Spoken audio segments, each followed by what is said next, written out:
Des amants discrets, un couple franco-allemand dans l'après-guerre. Épilogue. Hélène, juillet 1958. Le temps passe à une vitesse folle lorsque nous sommes heureux. Avec Willy, nous fêtons aujourd'hui nos 10 ans de mariage, entourés de notre famille et de nos amis, à Saint-Martin.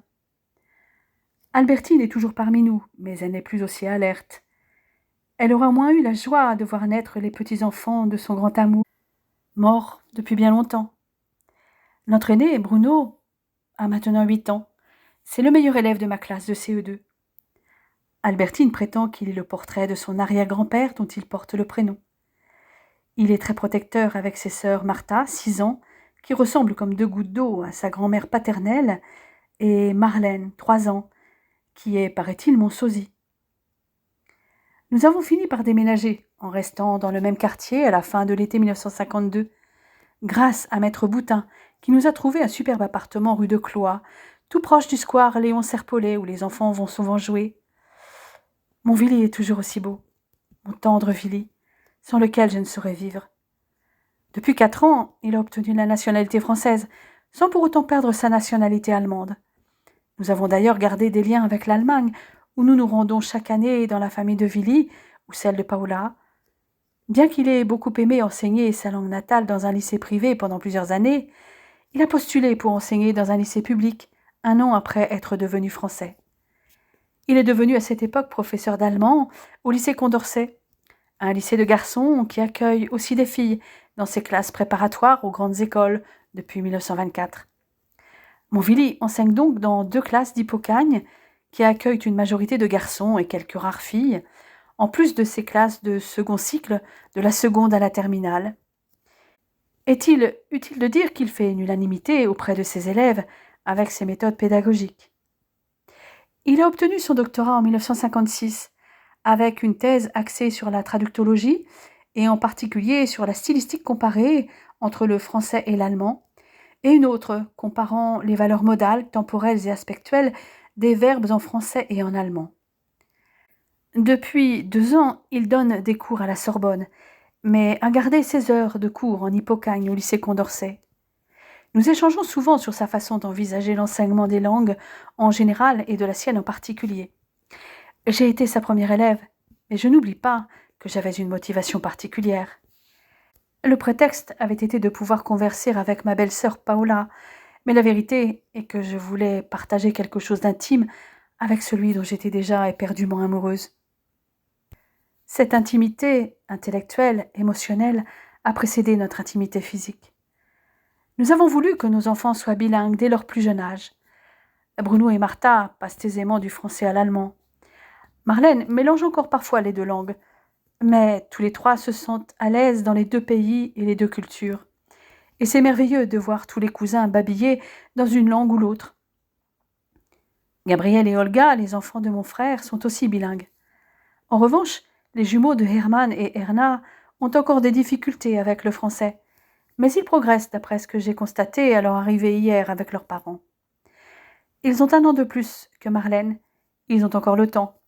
Bien sûr, Helmut et Frida ont fait le déplacement. Tobias et Ursula sont là aussi avec leur fils de 2 ans, Ulrich. Lui aussi baragouine quelques mots de français, mais il est encore petit. Léo et Sonia sont restés pour s'occuper de la ferme, car Martine et Amelia, comme mes parents, vieillissent et ont besoin de leur aide. En revanche, Christina et son frère Christopher sont venus avec leur oncle et tante, heureux de retrouver leur cousin, Gabriel, qui a le même âge que l'adolescente de 12 ans, et Olga. Christina et Christopher parlent couramment l'allemand, le norvégien et le samé, du moins en samé du Nord, un des 9 dialectes samés. En outre, ils se débrouillent assez bien en français. Leur petit frère, Eric, âgé de 3 ans, est resté avec ses parents.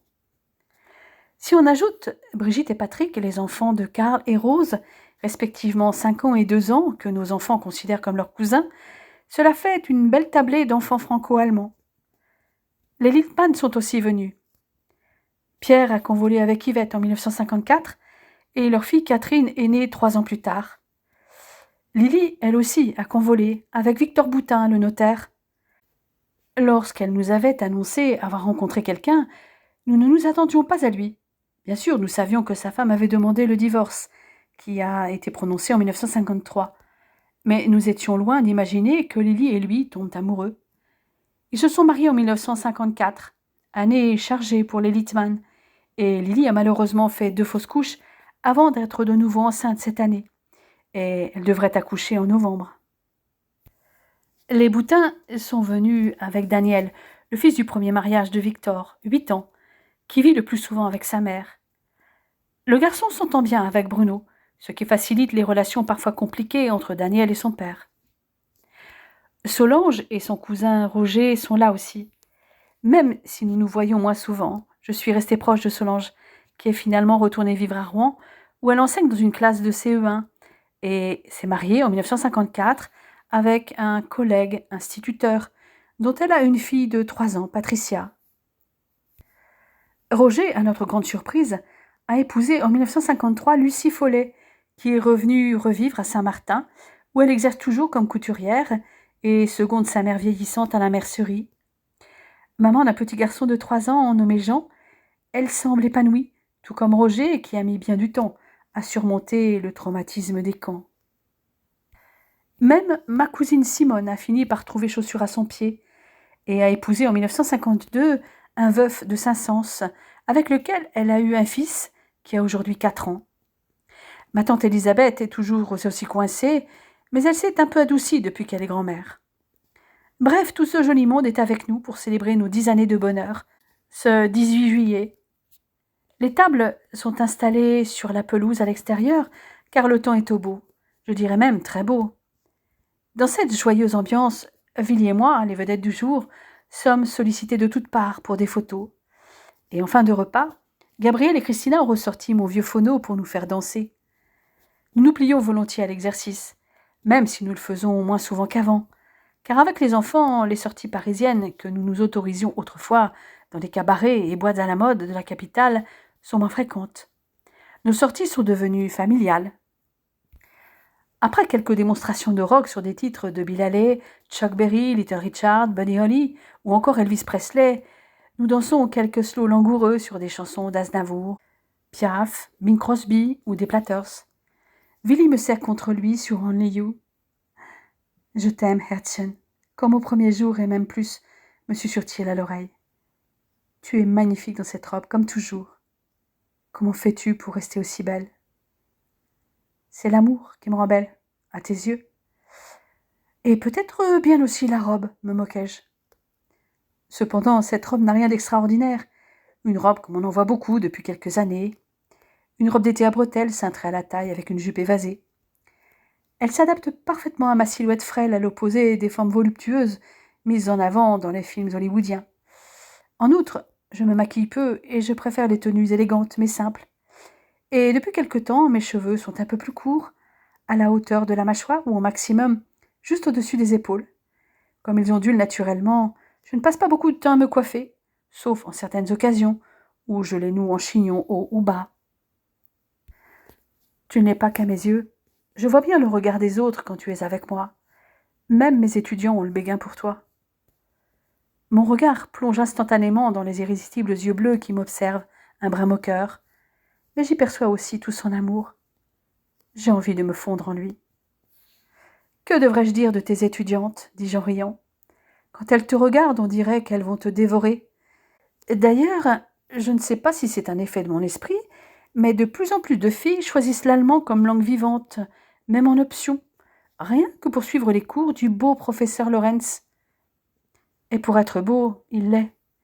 Toujours aussi mince, mais musclé sans excès. Il a toujours sa chevelure blonde, un peu indisciplinée, avec une petite mèche rebelle qui lui tombe sur l'œil.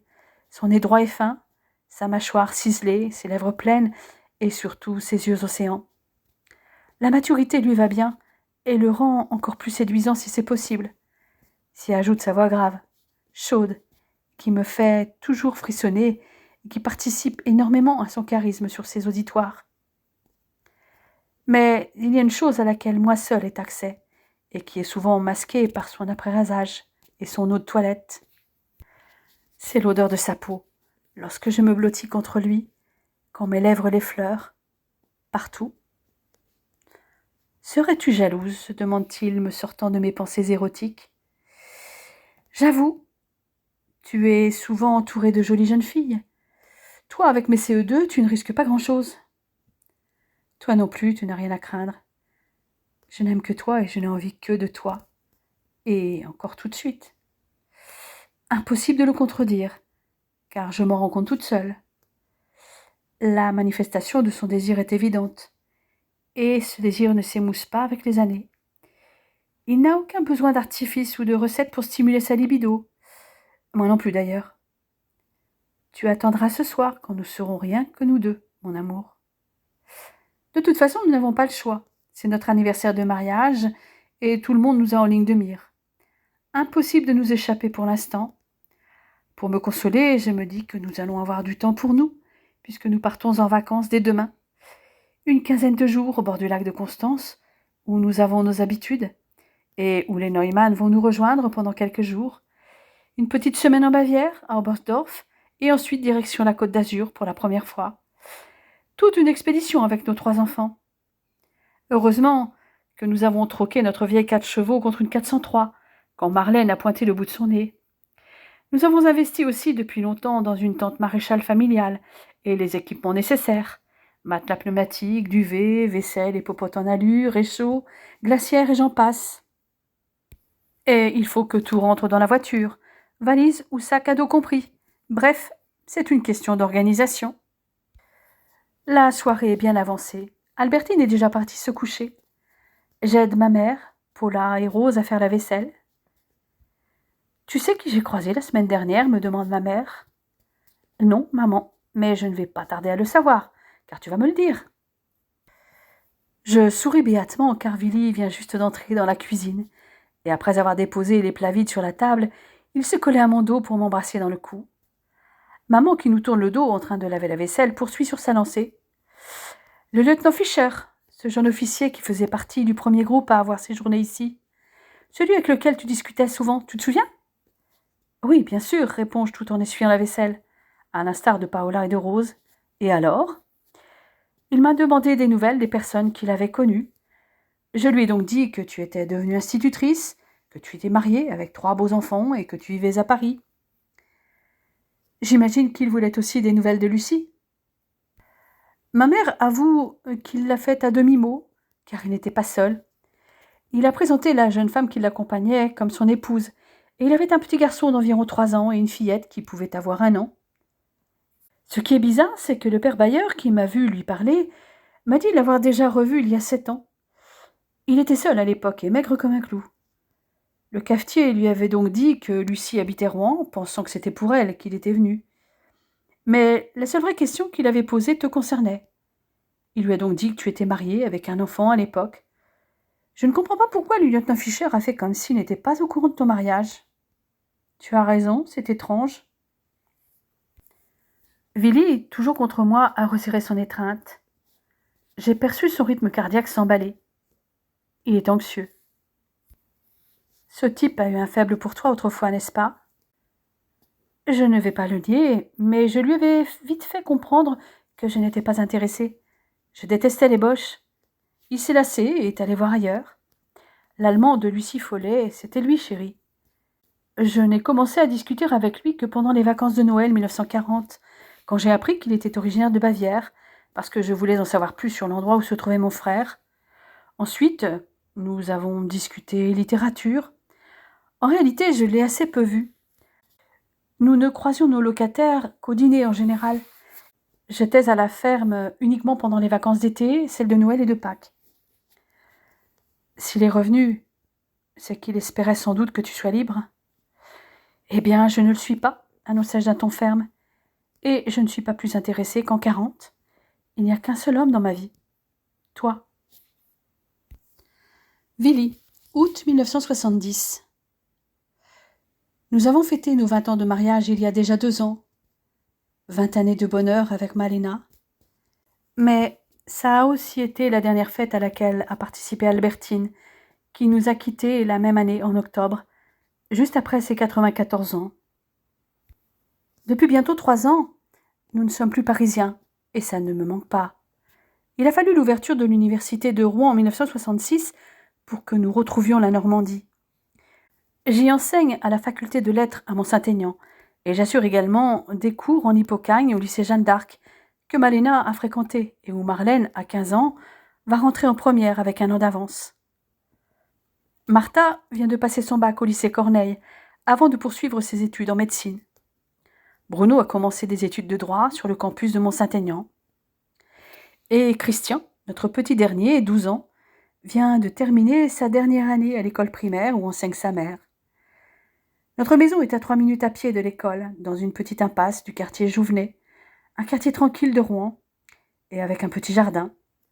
Quant à moi, je suis à 20 minutes de la fac en voiture ou une demi-heure en bus.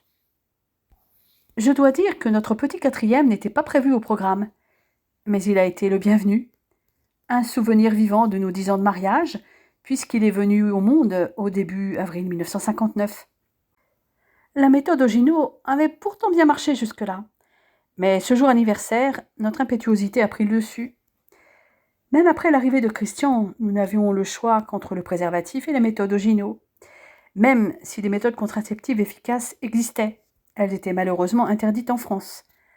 Fort heureusement, la pilule contraceptive a été légalisée en Allemagne dès 1961. Nous avons nos crusés, et ce jusqu'en 1967, année où elle était légalisée en France. Autant dire que nous ne nous privons plus, si tant est que nous nous soyons vraiment privés un jour. Mais désormais, nous pouvons faire l'amour quand nous le désirons, car nous avons beau être devenus des quadragénaires, nous sommes encore très actifs sur le plan sexuel. Nos enfants trouvent d'ailleurs que nous nous bécotons un peu trop et que ce n'est plus notre âge. Ils oublient une chose, c'est que leur mère ne paraît vraiment pas son âge. Il paraît que moi non plus, et qu'elle est toujours aussi désirable à 46 ans. Toutes les modes l'huissier, même si ses jupes ou robes n'ont jamais monté que juste au-dessus du genou, sans les couleurs trop acidulées qu'on voit partout, leur préférant le noir, le bleu marine uni ou décliné en motifs géométriques. D'ailleurs, elle met de plus en plus de pantalons, avec une chemise ou un haut sans manches à col montant et un blazer. Il paraît d'ailleurs que la mini-jupe est désormais passée de mode, comme le disent nos filles, qui arborent cette année robes longues ou tuniques et pantalons pas de def, selon leur jargon. Nous sommes depuis quelques jours dans notre lieu de villégiature favori, au bord du lac de Constance, mais pour la première fois, nous avons commencé nos vacances par la Riviera italienne avant de remonter vers l'Allemagne. Évidemment, les enfants n'ont pas retrouvé leurs camarades habituels, mais à leur âge, ils se font vite de nouveaux amis. Bruno a passé la première partie de ses vacances avec ses amis de la fac de droit et nous a rejoints le jour de son anniversaire avec ses 2 meilleurs potes, Guy et Gérard. Après avoir soufflé ses 20 bougies, les 3 garçons sont partis faire la fête et bien entendu, Martha a voulu suivre son frère. Sa mère et moi la soupçonnons d'avoir le béguin pour un des 2 copains de son frère, Gérard, un brin ténébreux. Toutefois, nous savons que notre fils aîné est très protecteur avec sa sœur et qu'il va veiller au grain. Ce samedi 8 août est un jour de chassés-croisés et de vacanciers. Certains partent pendant que d'autres arrivent. Si Martha a retrouvé avec qui s'amuser avec son frère, Christian a vu partir les quelques camarades qu'il s'était fait en une semaine. Quant à Marlène, elle est très réservée et est souvent plongée dans ses bouquins. Si elle est le portrait craché de sa mère physiquement, elle a hérité mon amour immodéré pour la littérature et les langues classiques ou vivantes. Toute la famille est installée depuis le début de l'après-midi sur la plage. Marlène a délaissé ses bouquins pour jouer avec son petit frère au volley-ball. Une adolescente sensiblement du même âge que Marlène et de la même taille, aux longs cheveux châtains cuivrés et aux magnifiques yeux verts, les regarde avec envie. Je ne l'ai encore jamais vue. Elle a dû arriver aujourd'hui. Ma fille aperçut sa présence et son regard. « Tu veux jouer avec nous ?» propose-t-elle. « Viens si tu en as envie. » La fille opine du chef et se lève. « Moi, c'est Marlène, et toi ?»« Alexandra, mais tout le monde m'appelle Alex. » La partie se déroule maintenant à 3 et dure jusqu'à ce que Christian propose d'aller se baigner. Hélène repose contre mon torse, assise entre mes jambes, depuis que nous avons arrêté de lire nos livres respectifs. Nous regardons les enfants s'amuser dans l'eau. Finalement, ils rappliquent tous les 3 à l'heure du goûter. Immanquablement, Christian a un petit creux. À croire que notre dernier a une pendule dans le ventre. Maman, j'ai faim, réclame-t-il. Malena sort donc le gâteau qu'elle a préparé et de quoi boire pour nous affamer. Alex est resté en retrait. Toi aussi, tu as droit à une part de gâteau, tu sais. Alex, c'est ça? Tiens, prends. Ne sois pas timide. Merci, madame, dit la jeune fille. Appelle-moi Hélène, et voici Willy, mon mari. L'adolescente me salue et remercie encore mon adorable femme, dont elle ne peut détacher les regards. Marlène vous ressemble beaucoup, dit-elle. Elle est belle comme vous. Je suis bien d'accord avec cette jeune fille. D'ailleurs, tous mes enfants sont beaux, mais ils grandissent trop vite. Bruno et Martha sont déjà adultes et peut-être que bientôt ils vont quitter le nid. Marlène, à 15 ans, n'est plus une enfant, mais une jolie jeune fille presque aussi grande que sa mère, avec les mêmes formes graciles. Il ne reste que Christian, mais à la rentrée, il sera en 6e, dans la cour des grands. Merci Alex, c'est la seule à me ressembler, à part que ses yeux virent au vert. Nos 3 autres enfants, dont Christian, sont du côté de Willy. Et toi, tu as des frères et sœurs? J'ai un frère de 16 ans, Rudolf. Puis les 3 nouveaux amis discutent entre eux, faisant plus ample connaissance. Alex se montre curieuse quand elle réalise que nous sommes français. Enfin, franco-allemands. Quand Bruno revient avec ses 2 amis et Martha vers 17h30, elle identifie tout de suite lesquels sont nos enfants, que Marlène lui présente plus amplement. Un garçon s'approche de notre groupe et nous souhaite le bonjour avant de s'adresser à Alex. Il a la même couleur de cheveux que la nouvelle camarade de Marlène et des yeux gris-verts. « Papa et maman veulent que tu rentres, Alex. »« Tu dois être Rudolf, le frère d'Alex ?»« Enchanté de faire ta connaissance, dis-je.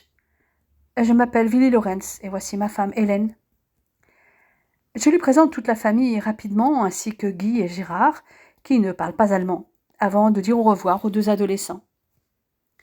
Le lendemain, je retourne à la plage avec les enfants qui ont embarqué le bateau gonflable. Hélène doit nous rejoindre dans une petite demi-heure, après avoir étendu le linge qu'elle a lavé avec l'aide de Martha. Dans la matinée, Christian s'est fait de nouveaux copains de son âge, qu'il a promis de rejoindre sur la plage, ce qui arrange bien sa sœur, qui va pouvoir s'occuper comme elle le souhaite, en l'occurrence papoter avec sa nouvelle amie, si toutefois elle est là. Non seulement Alex est là, mais son frère et ses parents sont également présents. Je les salue de loin d'un signe de tête et je m'installe à une distance raisonnable pour planter notre parasol. Bruno dépose la glacière dont il s'était chargé et chacun des enfants installe sa natte de plage avant d'aller se jeter à l'eau, sauf Marlène qui va voir sa copine. Lorsque ma fille s'approche pour dire bonjour aux parents d'Alex, je remarque que le père l'observe apparemment surpris. Mais cet effet de surprise s'estompe rapidement. C'est vrai que ma fille est très jolie, ce que semble aussi penser le frère d'Alex. Comme sa sœur, Marlène va faire des ravages parmi les garçons. Je ne pensais pas que ça commencerait si tôt. Comme nous ne sommes pas très éloignés les uns des autres, nous engageons la conversation. Les parents de Marlène et Rudolf vivent à Munich et le père est architecte. Leur mère, Hilde, s'occupe de son foyer. Les 2 adolescents leur ont manifestement déjà dit que nous étions français. Et la France arrive rapidement sur le tapis, avec les questions habituelles.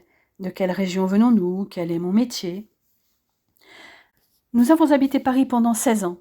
Le temps que je finisse mes études jusqu'au doctorat pour enseigner à la Sorbonne, dis-je. Puis nous avons eu l'occasion de revenir dans la région de mon épouse quand une université a été créée à Rouen. « Votre femme est normande ?» réagit l'homme. « En effet, du pays de Bray exactement. » C'est drôle parce que pendant la guerre, j'ai passé quelques mois dans cette région. J'en garde un bon souvenir, même si c'était la guerre. Bien meilleur que la suite avec le front russe. Mais je vous ennuie avec tout cela. Non, absolument pas. Il semble que nous avons combattu dans le même camp. Je suis allemand à l'origine, bien que je sois naturalisé français. Pour moi, ça a été le contraire. J'ai commencé par le front russe en 1941, jusqu'à ce que notre division soit détruite à Stalingrad. Ensuite, en juillet 1944, ça a été la Normandie, dans la poche de Falaise, puis Aix-la-Chapelle, la bataille de la forêt de Hürtgen et celle des Ardennes, pour finir dans la poche de la Ruhr, aux mains des Américains. Et retour en France comme prisonnier, en Normandie, dans un camp, puis affecté avec un camarade dans une ferme du pays de Bray, où j'ai rencontré celle qui est devenue ma femme. D'ailleurs, la voilà, annonçai-je avec un grand sourire. Hélène arrive en effet, resplendissante, dans une robe de plage blanche au crochet, très courte, et ajourée, laissant voir en dessous son maillot une pièce de la même couleur.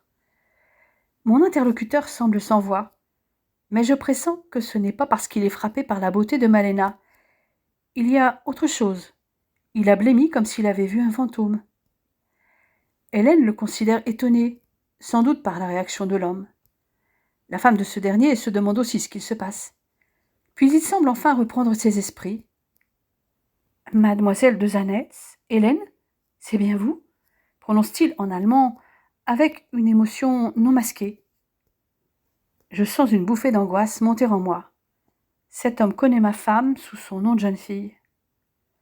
Mon Dieu, lieutenant Fischer, si je m'attendais... Oui, c'est bien moi, mais je ne m'appelle plus de Zanetz depuis longtemps, mais Hélène Lorenz. Puis elle se tourne vers moi, comme si elle avait perçu mon anxiété. Mon amour, le lieutenant Fischer était l'un des officiers qui a logé au manoir de juin 40 à juillet 41, et les soldats occupaient le moulin. L'épouse du dit lieutenant vient de comprendre pourquoi son mari était resté scotché devant ma femme. Comme moi, elle doit se dire qu'un pan du passé de notre conjoint refait surface. Elle ne laisse rien paraître. Très réservée, voire effacée à côté de ma lumineuse Léna, pensais-je. Mais permettez-moi de vous présenter mon épouse, Hilde, réagit le dit Fischer. Et excusez-moi, mais la surprise était si forte que j'en ai perdu la parole, d'autant que vous n'avez pour ainsi dire pas changé depuis l'époque où je vous ai connue. On ne peut pas en dire autant de moi, n'est-ce pas, Madame Lorenz? Nous avons tous vieilli, Herr Fischer. 30 années ont passé depuis 1940, aimait Hélène. D'ailleurs, les hommes, au contraire des femmes, ne vieillissent pas, ils mûrissent, ajoute-t-elle en me faisant un clin d'œil. Les tempes argentées les rendent séduisants, alors que nous devons cacher nos cheveux blancs. Vous serez d'accord avec moi, Hilde? Vous permettez que je vous appelle Hilde? Tout à fait d'accord, répond la femme du lieutenant, pour tout ce que vous venez de dire. D'ailleurs, je pense que ce sera plus sympathique si nous nous adressons les uns aux autres par nos prénoms, propose Malena. Si je me rappelle bien, Herr Fischer, votre prénom est Hans. En effet, vous avez une bonne mémoire. Et moi, c'est Willy, intervient-je en m'adressant au couple. Et si j'ai bien suivi, vous avez logé chez les parents de ma femme sur réquisition comme occupant, alors que moi j'y suis arrivé 3 ans après votre départ, mais comme prisonnier. Quelle ironie! Et vous n'avez jamais remarqué quoi que ce soit de bizarre dans cette ferme?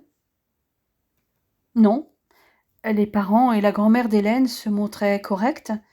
Son père un peu froid, mais sa grand-mère était charmante. Pourquoi cette question? Hélène s'est rapprochée de moi et prend ma main, dont elle entrelace les doigts avec les siens. Je vois l'ancien officier observer le geste et il me semble voir tressaillir imperceptiblement. Hans et ses collègues n'auraient pas pu s'apercevoir de quoi que ce soit, chérie. Mes parents n'ont commencé leur activité de helpers qu'à partir de 1941, épisodiquement, et ensuite régulièrement, à partir de 1942, quand les rafles ont commencé. Mais le manoir et le moulin étaient toujours réquisitionnés. Ça, en revanche, oui, mon amour. Hans, sa famille et Marlène nous écoutent bouche bée. Hélène s'en aperçoit et explique à l'ancien occupant que ses parents avaient adhéré aux idées de Gaulle dès juin 1940 et qu'ils avaient fait partie d'un réseau de résistance dès la fin de cette année-là. Mais ils avaient été vraiment actifs qu'à l'été 1941, après le départ du lieutenant et de ses camarades.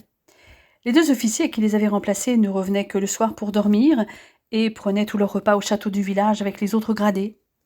En revanche, le moulin hébergeait toujours des soldats. Les parents d'Hélène pouvaient donc utiliser une partie du souterrain. Un souterrain? S'étonne son interlocuteur. Oui, le manoir date du XVIIe siècle et un souterrain avec des cellules aménagées mène de la cave du manoir au moulin en passant par l'étable. Il a servi à dissimuler des réserves de nourriture pour la famille et les personnes qui se cachaient jusqu'à ce qu'elles puissent être exfiltrées par les réseaux de résistance. L'architecte et ex-officier en reste pantois, comme toute sa famille et même Marlène, car nous n'avons jamais évoqué ce souterrain devant nos enfants. Ma fille nous regarde alternativement, le regard interrogatif. Pour lui répondre, mais également mue par une pulsion de montrer à ce Hans qu'Hélène m'appartient, je me lance. Et il nous a servi quand nous sommes tombés amoureux, car en 1945, qu'une Française aime un prisonnier allemand, ce n'était pas très bien vu, précisai-je pour Marlène, qui nous considère avec stupéfaction. Ta mère me rejoignait au moulin, où je logeais avec Karl, par le souterrain. Karl a fini par s'en apercevoir. En réalité, toute la famille savait, sauf ton grand-père. Vous avez fauté avant le mariage, se moque-t-elle. C'est du joli. Je ne relève pas. J'observe Hans qui ne manifeste rien de particulier. Pourtant, je suis quasi certain qu'à l'époque, il a dû éprouver quelque chose pour ma femme. C'est d'ailleurs elle qui poursuit la conversation en lui demandant ce qu'il est devenu après juillet 1941. Il hésite comme s'il répugnait à évoquer le passé, mais il se soumet à la demande. Sa femme et ses 2 enfants semblent tendre l'oreille, comme s'ils espéraient apprendre quelque chose pour la première fois. Hans relate alors qu'en juillet 1941, sa division, la 30e division d'infanterie, avait été envoyée dans la région du Don, puis vers Staraja Russa.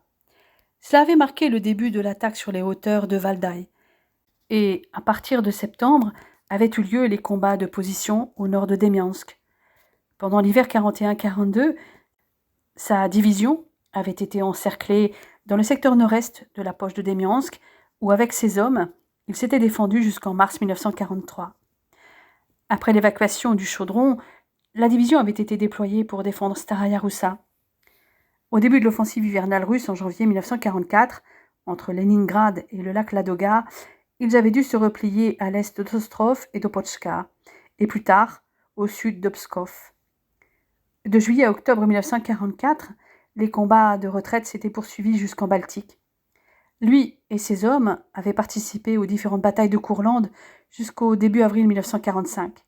Finalement, ils ne s'étaient rendus que le 8 mai. Les soviétiques n'ont achevé de capturer les troupes allemandes dans la poche de Courlande que le 23, précise-t-il. Comme officier, j'ai été remis à la NKVD. La majeure partie des captifs a été emmenée dans des camps dans les collines de Valdai. L'ex-officier s'interrompt et me regarde fixement. Vous m'avez parlé des différents endroits où vous avez combattu, mais je ne vous ai pas demandé dans quelle division vous étiez, Willy. Cette diversion me surprend, mais je réponds à la question. D'abord la 16e Panzerdivision, puis la 116e, la Winhunde. Nous nous sommes rendus aux Américains le 16 avril.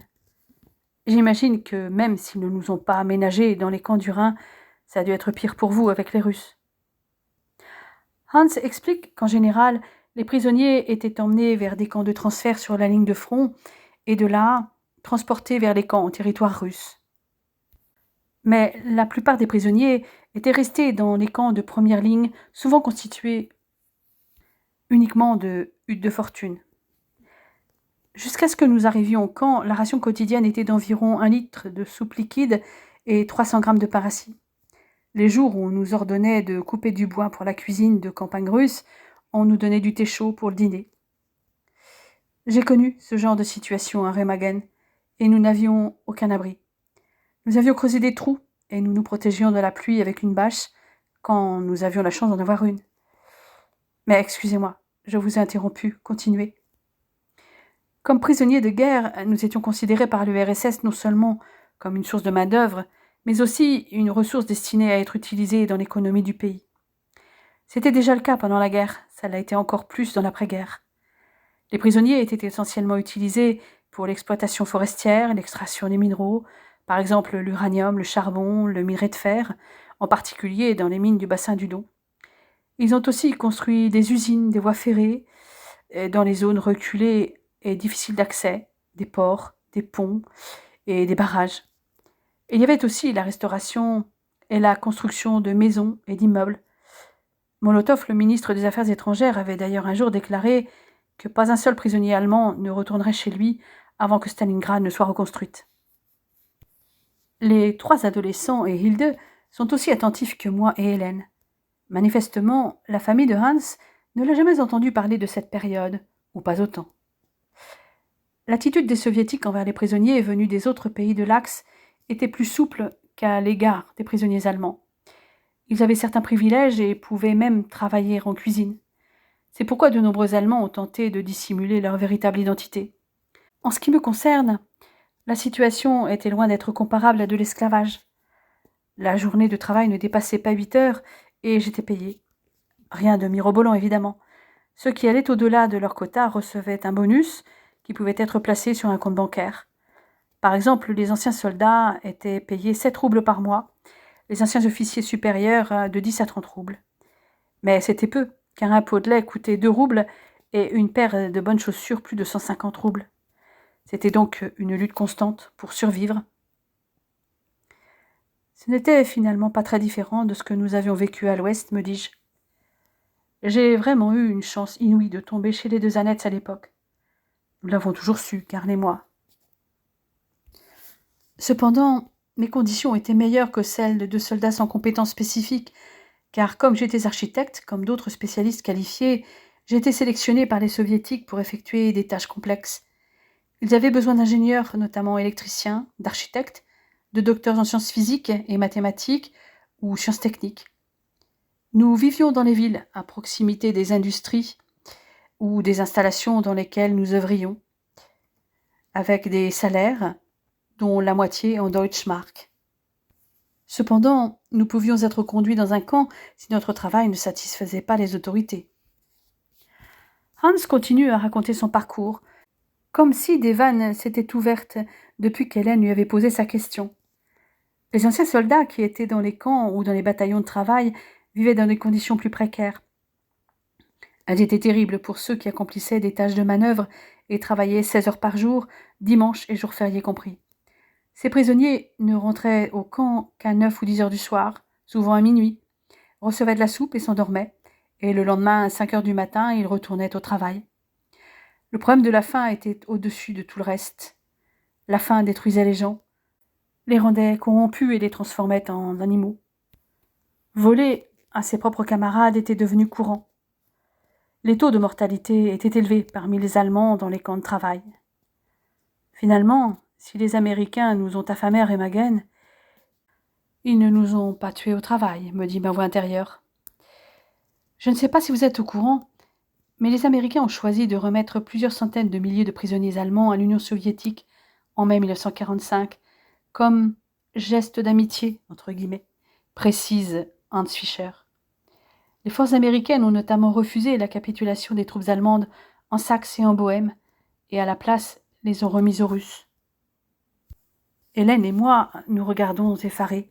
Nous ignorions complètement ce fait qui n'avait pas été divulgué dans la presse. Quand avez-vous été libérée s'enquiert Hélène.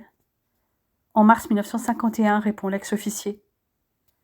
Je réalise qu'à cette époque, j'étais déjà mariée avec Malena depuis 2 ans et que notre fils était né. C'est vrai qu'à la fin de l'année 1949, tous les prisonniers de guerre allemands avaient été libérés par tous les pays, déclare Hans, comme s'il avait lu dans mes pensées, à l'exception d'un groupe en URSS, et j'en faisais partie. En 1948 et 1949, l'Union soviétique avait décidé de condamner des prisonniers de guerre à des peines de longue durée pour des raisons diverses et variées. Certains, par exemple, pour avoir volé une boîte de conserve dans un dépôt, ou pour des crimes auxquels ils n'avaient pu, dans les faits, prendre part. Et dans d'autres cas, il s'agissait de criminels de guerre. En réalité, Staline en avait besoin comme otage politique. Moi, je ne suis rentrée qu'au printemps 1951, car je devais finir les chantiers commencés, et ensuite il y a eu des difficultés de transport pour le retour. Parfois, pendant le rapatriement en train, nous ne recevions pas de nourriture et d'eau pendant des jours. Ça, j'ai connu, dis-je, mais mon trajet était plus court. De Remagen à Bolbec, il n'y a que 600 kilomètres à vol d'oiseau.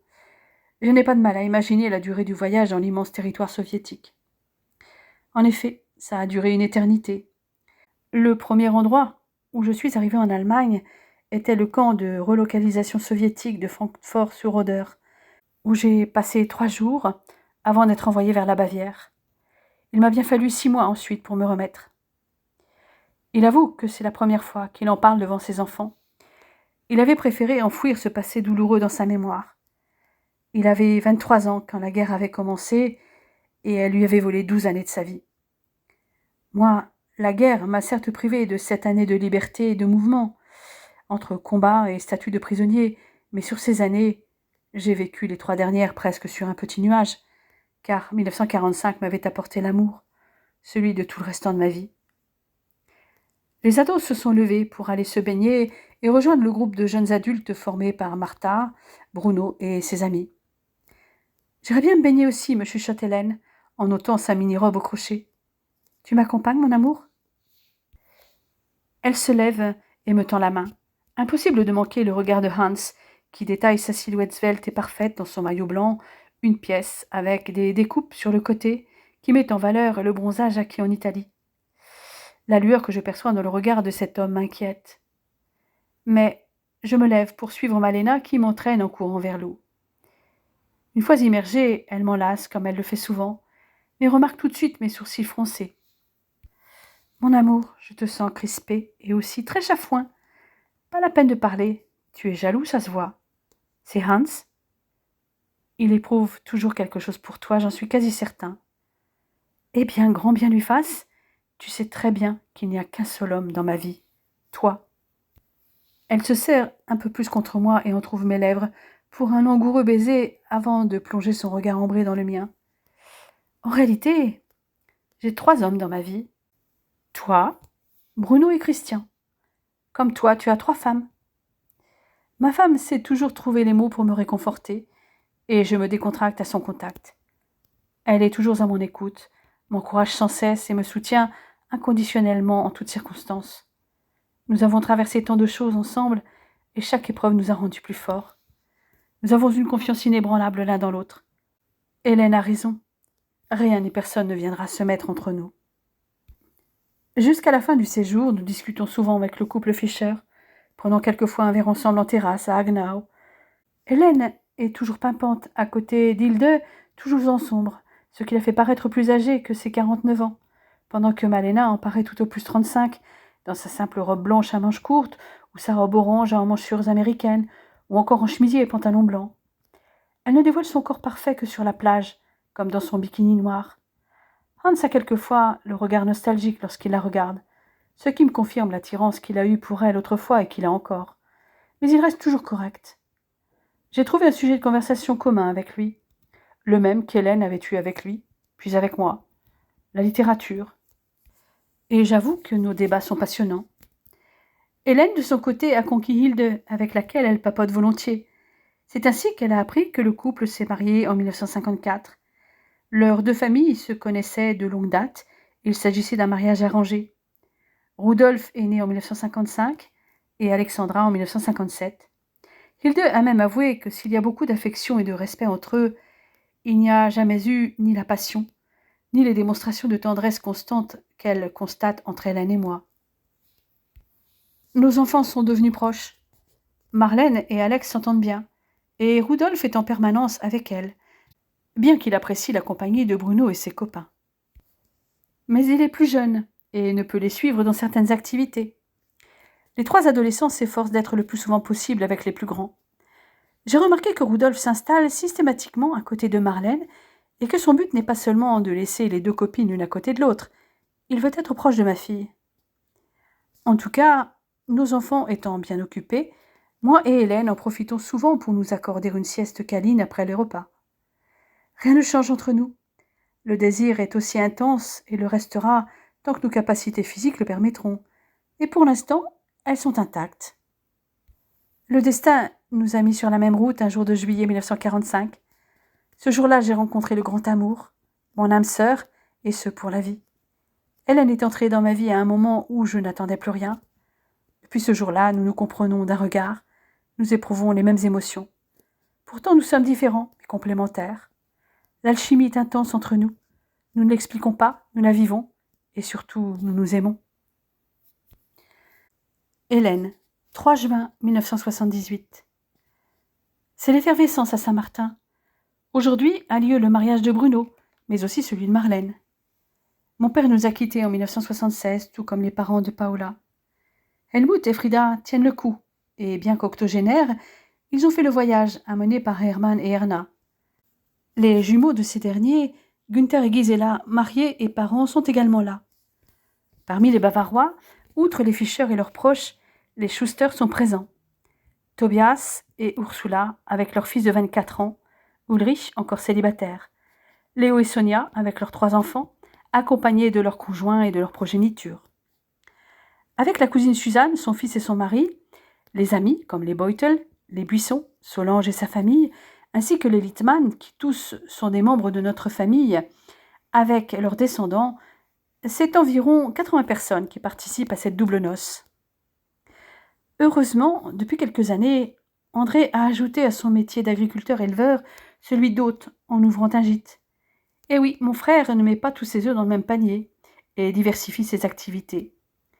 L'exploitation s'est agrandie et est prospère, mais André voit dans cette activité un supplément de revenus non négligeable. Karl est son associé depuis des années pour la ferme, mais le gîte est le bébé de mon frère.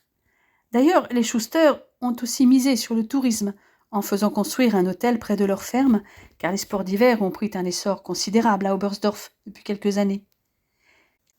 Le gîte de Zanet peut accueillir jusqu'à 60 personnes et dispose d'une grande et belle salle de 50 mètres carrés, toutefois insuffisante pour le vin d'honneur et le repas de noces.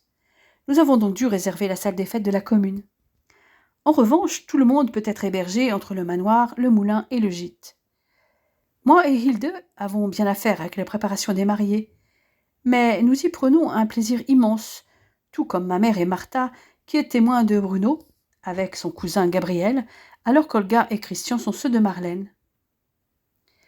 Ma Marlène est sublime dans son élégante robe, dont la partie supérieure est en dentelle transparente, avec une encolure bateau et des manches courtes ornées de dentelle, tandis que la jupe longue et fluide est en tissu satiné, créant un effet lisse et brillant. Sa taille est marquée par une ceinture fine qui souligne sa silhouette élancée. Son long voile est retenu par un peigne dans son chignon parsemé de fleurs blanches. Alexandra est ravissante elle aussi, dans sa robe dont la jupe de tulle recouverte de dentelle, comme le corsage à manches 3/4, est assez volumineuse. Elle aussi porte un voile, mais retenu par une couronne de fleurs. Je vais voir où en est mon Bruno. Lui aussi est magnifique dans son costume marine, avec une cravate gris-perle et une fleur à la boutonnière. Je jette un œil au passage aux petites demoiselles d'honneur, toutes revêtues d'une longue robe blanche, imprimée de fleurs vert pâle et mauve. Chacune a un petit panier garni de fleurs. Par un effet du hasard, je porte moi aussi une robe en mousseline vert pâle, ceinturée à la taille, tout en transparence au niveau des longues manches bouffantes et du décolleté, ornée de plis religieuses au niveau de la poitrine et dans le bas de la jupe qui s'arrête à la cheville. Je porte une capeline et une longue écharpe en mousseline de la même teinte. Dans le couloir, je croise mon Willy, lui aussi très élégant, dans son costume gris anthracite. Il m'attrape au passage pour me voler un baiser, sous le regard moqueur de Christian, qui, du haut de ses 18 ans, trouve que ce n'est plus notre âge de jouer les amoureux. Or, à 54 ans pour Willy et 53 pour moi, nous estimons que nous avons encore quelques belles années devant nous d'une vie sexuelle épanouie et sans pilule, puisque la ménopause est passée par là, et sans trop de désagréments. Martha, qui me suit de près, nous défend et renvoie son frère dans ses 18 mètres en lui rétorquant que la vie sexuelle n'est pas réservée qu'aux jeunes godelureaux dans son genre. Désormais médecin, elle en connaît un rayon, puisqu'elle fait son internat pour exercer en gynécologie. C'est avec émotion que je me rends dans la mairie où je me suis moi-même mariée il y a 29 ans, au bras de mon fils aîné, qui ressemble beaucoup à son père, mais est surtout le sosie de son arrière-grand-père. De son côté, Hilde emmène Rudolf.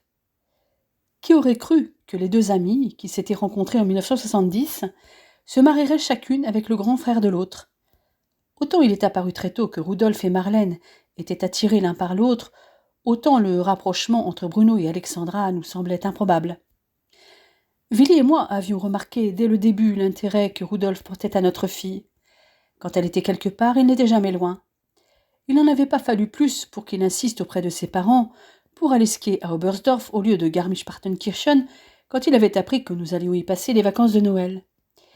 Bien évidemment, nos adolescents se tenaient au courant des dates et des lieux de leurs vacances respectives. Ils trouvaient toujours un moyen pour se retrouver ensemble au même endroit, au moins pour quelques jours. Déjà à l'époque où elle avait rencontré Rudolf, Marlène avait opté pour une licence d'allemand. Elle s'était donc inscrite à l'UFR de lettres à Mont-Saint-Aignan, où elle bénéficiait des cours de son père.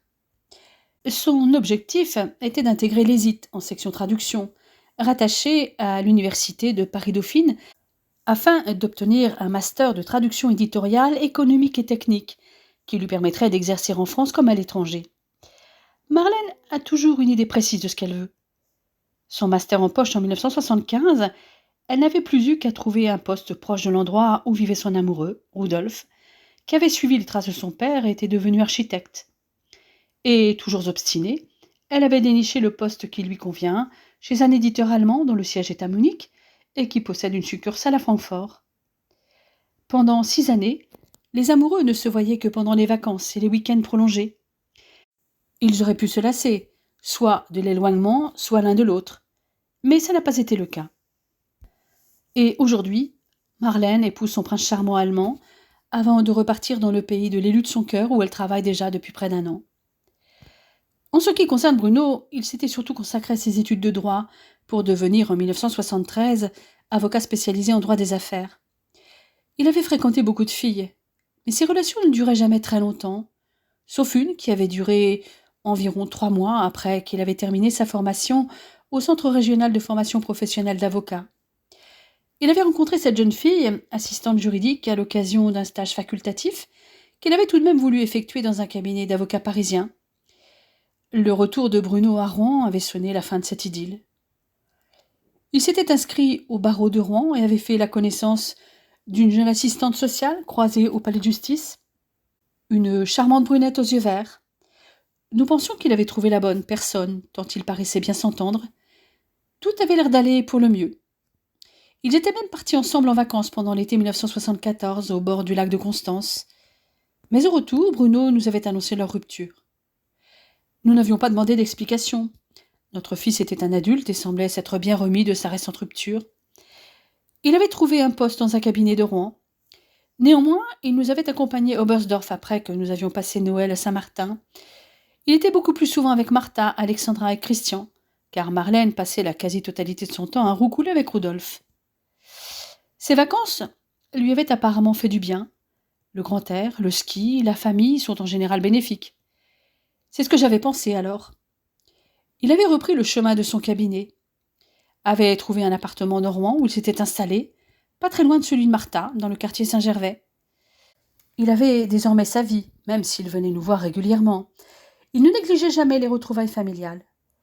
Mais il n'y avait aucune fiancée à l'horizon, du moins jusqu'en 1975. Pourtant, selon Martha, il avait trouvé l'amour. Mais elle ne nous en disait pas plus. Fataliste, nous nous disions qu'il nous la présenterait bien un jour. Ce n'était pas utile, car lors des vacances d'été de cette année-là, je me suis aperçue que Bruno s'isolait beaucoup avec Alexandra, qui avait alors 19 ans, et suivait des études d'histoire de l'art à Brême. Il avait bien fallu se rendre à l'évidence, il se passait quelque chose entre ces deux-là. La nouvelle petite copine de notre fils aîné était la petite Alex, que nous connaissions depuis ses 14 ans, et lui aussi. Hilde était dans la confidence. Sa fille était amoureuse de Bruno depuis longtemps, depuis son adolescence.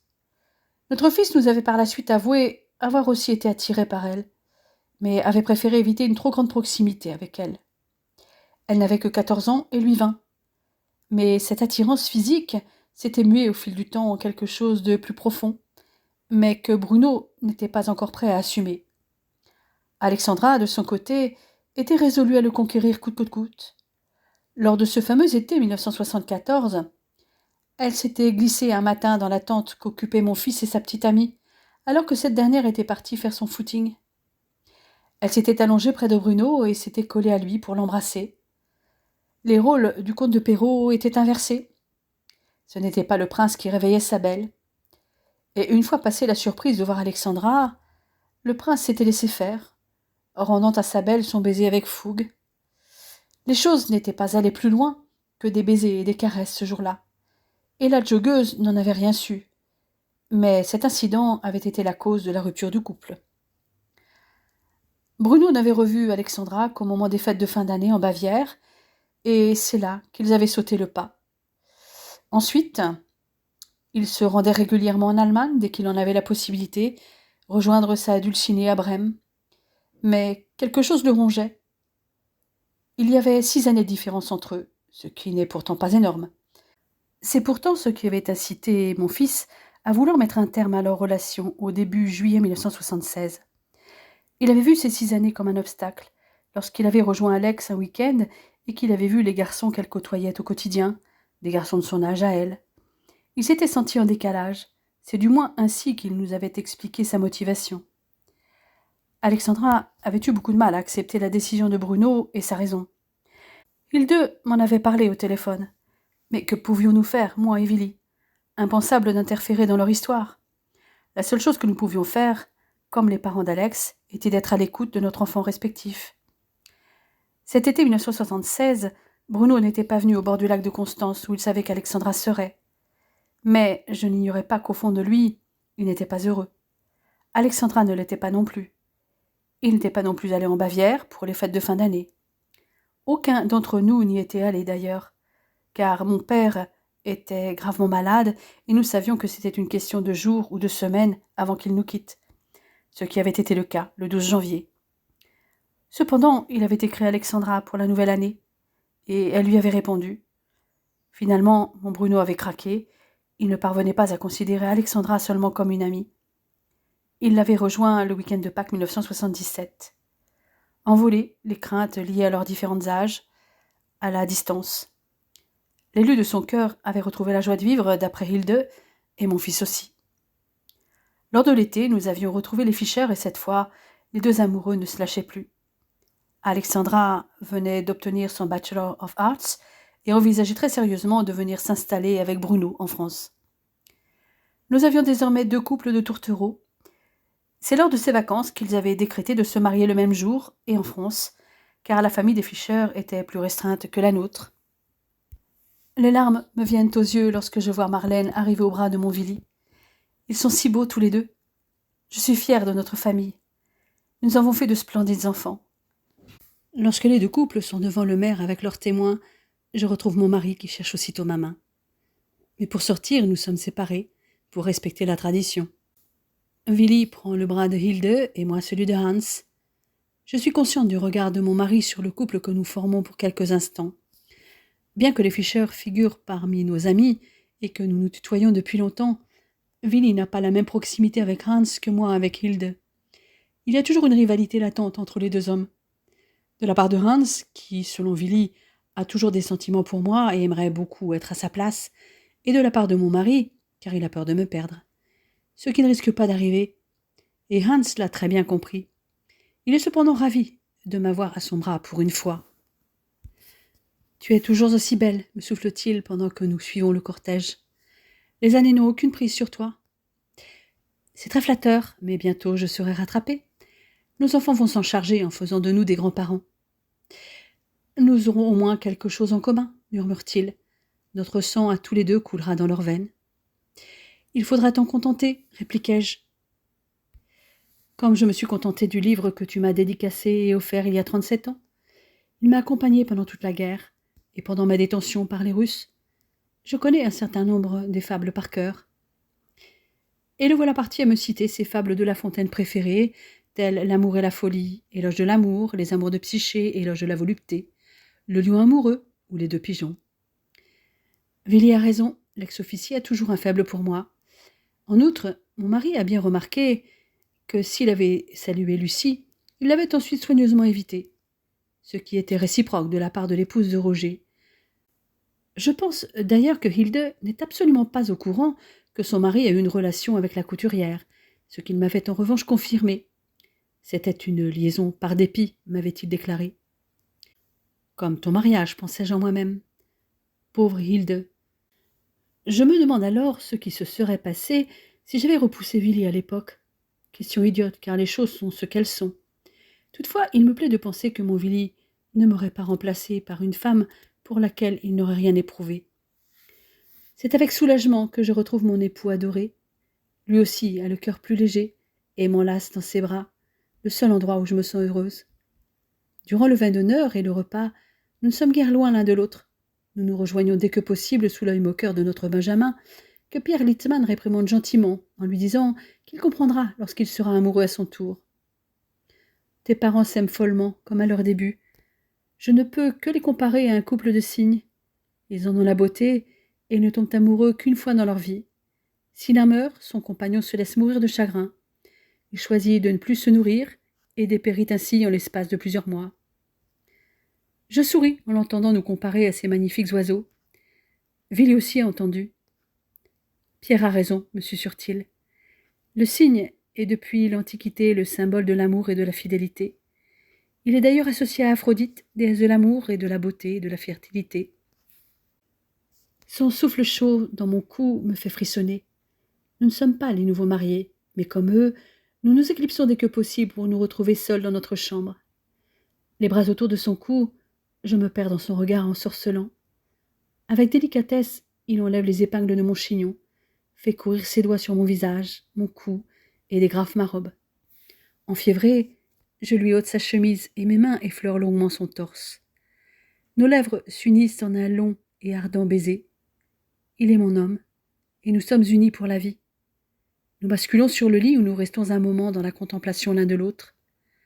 Allongé sur Villy, je sens ses doigts caresser mon dos avec lenteur.